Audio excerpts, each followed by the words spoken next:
ఐగుప్తుల నుండి ఇజ్రాయెల్ ప్రజలు విడుదల పొంది, ఒక వాగ్దానము చేత వాళ్ళు విడుదల పొందినారు.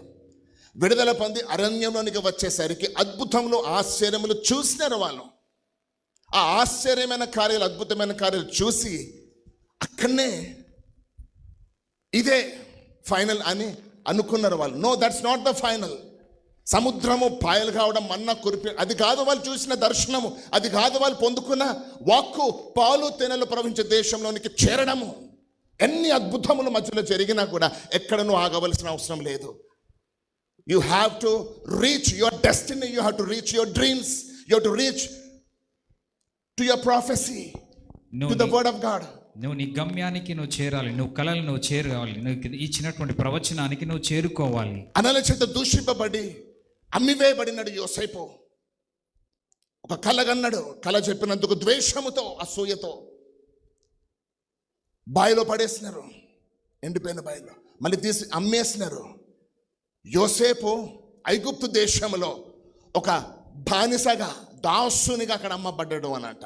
బానిసగా, బానిస ఎలా ఉంటుంది లైఫ్ మనకు తెలుసు. అణిచివేయబడినాడు, తొక్కివేయబడినాడు, చాలా కష్టపడినాడు. కానీ ఒక స్థితి వచ్చినప్పుడు దేవుని వాక్యంలో ఉన్న మాట ఏంటి తెలుసా?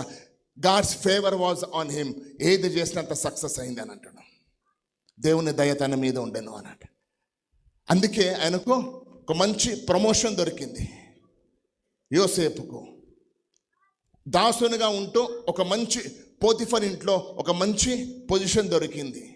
అక్కడ ఆగిపోయి ఉండవాలి, కానీ ఆగిపోలేదు. ఎందుకనంటే అక్కడ ఫేవర్ పొందడము, దయ పొందడము తనకు దేవుడు చూపించిన దర్శనం కాదు. అది కాదు దర్శనము. ఆగిపోవద్దు. మన జీవితంలో ఎన్నో బ్లెస్సింగ్స్ మనం చూస్తాం, అక్కడ ఆగిపోవద్దు. పీపుల్ ఆ బ్లెస్సింగ్స్ కానీ, సేవ ఎక్కువ జరగడం కానీ, కొన్ని ఏమైనా జరిగి అమ్మయ్య అయిపోయింది అని మనం అనుకుంటాం. నో, దేవుడు మనకిచ్చిన దర్శనం నెరవేర్చేంత వరకు వీ హ్యావ్ టు ముందుకు వెళ్తూ ఉండాలి. దేవుని సెలవు లేకుండా తన ఎవరింటికి రాలేదు. 10,000 మందిని ముందు వచ్చినా కూడా నీకు ఆ భయం రాదు. ఎందుకు? I'm in the process, God's process.